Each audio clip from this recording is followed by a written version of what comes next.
So, a few things you want to know about your car that are must-knows to avoid costly repairs on your car or truck. First off, your battery. The batteries last about 3 years and that's it. Whether it passes or not, it's going to let you down in the next year or two. What happens is with all the electronics that's going on in the car, when you start your car, you're running solely off your battery. If your battery is weak, it turns your starter over slower, it draws more power. Now when your car does run, your alternator kicks in and throws extra amps at that battery to try and recharge it. Now all those things, all the amperage current that's going through your car that's very spiking high and low, to eliminate a lot of electronical problems, just stay on top of it and replace that battery. It's 120 bucks, 150 bucks, well worth it. Change your battery on a timely manner. Never run your car lower than a quarter tank full of fuel. What it is, it's an electric fuel pump in your tank that pumps fuel to your engine.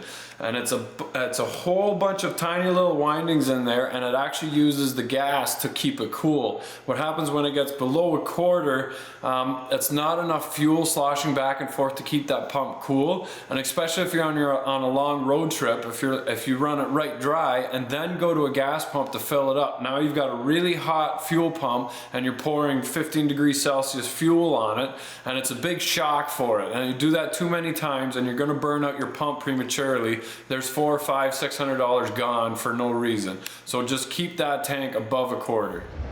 If you know the history of your car, it's okay to do transmission flushes. If you do not know the history of your car and it's a high mileage car, be very, very careful. I don't recommend changing your fluid. And the reason is, your transmission is full of oil passages, and over time little bits of dirt get stuck in corners here and there where they will probably stay until the car is at the scrapyard. The problem is when you put new fluid in, new transmission fluid has detergents in it to keep a transmission clean, and what it will do is it will grab all those little pieces that are stuck and take them and put them in one spot, and that will be a variety of different problems. Best to just cross your fingers on a high mileage car, keep your level up, and hope for the best.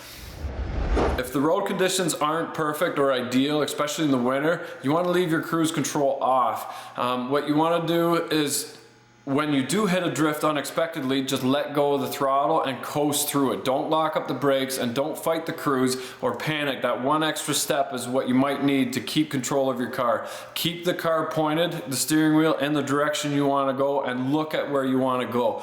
If you have to worry about the cruise, that's one more reason that you could end up in the ditch. We all like our aftermarket rims, and if you're like me, I like the tires just a little bit bigger than factory. They always get it wrong. Problem is, when you get a flat, especially on a pickup truck, it's usually the drive tires that go flat because they're doing all the work. Now, if you take your spare, and your spare is still the original size and a lot smaller, what's happening is you have, more than likely, if it's 10 years or newer, it's got a limited slip differential. And if you have one big tire and one small tire, that differential is thinking that the one tire is slipping and it's trying to lock this tire up.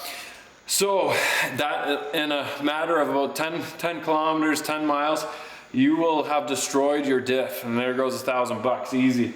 So if you get a flat on the rear, make sure that if your spare tire is not the exact same size, you can check the numbers on the side. Every tire will have the numbers written. If you don't understand the numbers, just roll the tire up a side. If it is a different size, make sure you put the oddball size or the spare on tires that are not doing the work. So on a rear wheel drive tire, you want to put the tires on the front. On a front wheel drive tire, you want to put your spare on the back, so that as the drive tires are still turning equally. Okay, if it's cold outside and the roads are a mess, when you park your car, do not kick your bumper to knock off the sludge. What's happening is the plastic, once it gets below freezing, gets very brittle. And if you're kicking your bumper, the way it's held on is a whole bunch of little holes with little tabs on it that hold your bumper in place. If you kick it, you might not even know it, but this is very thin here, and you could very easily crack it, let alone put a puncture or a star right in your plastics. Leave your plastics alone. When it gets warm or it gets bumpy, it'll fall off itself, or take it to a car wash and wash it off, but do not kick cold plastic bumpers. If your car overheats and you've got your rad cap off safely afterwards, but your engine is still hot, never ever put cold water in a hot engine. It will go in, the cold and the hot don't mix, the hot shrinks too fast, and you run a big risk of cracking your block or wrecking your head gasket. If you absolutely have to get going, put as hot water in as possible into your rad, and you should be good to go. If your car battery dies and you need a boost, do yourself a favor and call roadside assistance. Don't get a boost from somebody who doesn't know what they're doing, and I'll tell you why. A lot of the electronics in our cars now require a lot but larger alternators to run our TVs and our heated seats and our cameras and everything else. When you have a dead battery, your alternator, as soon as it realizes when your engine's running that the battery's dead, it's giving its full power to try and charge that battery. If you have a boost vehicle, it's already doing that. Now you've got two alternators that are trying to feed this battery, saying I need to give it full power to charge this battery. It leaves a lot of potential to wreck very delicate computers inside the car. So do yourself a favor with roadside assistance. If they mess it up, you can blame them. They have insurance. You have a much better chance of getting your money back out of a blown ECU than you do from a stranger. And it goes the same way. If you're boosting somebody else, you know what, that time is past. If you absolutely have to do it, don't leave your car running. If it won't start it with your car sitting idle, don't start your car to start somebody else's vehicle. Anything older than 2000, sure. Anything newer, I wouldn't do it.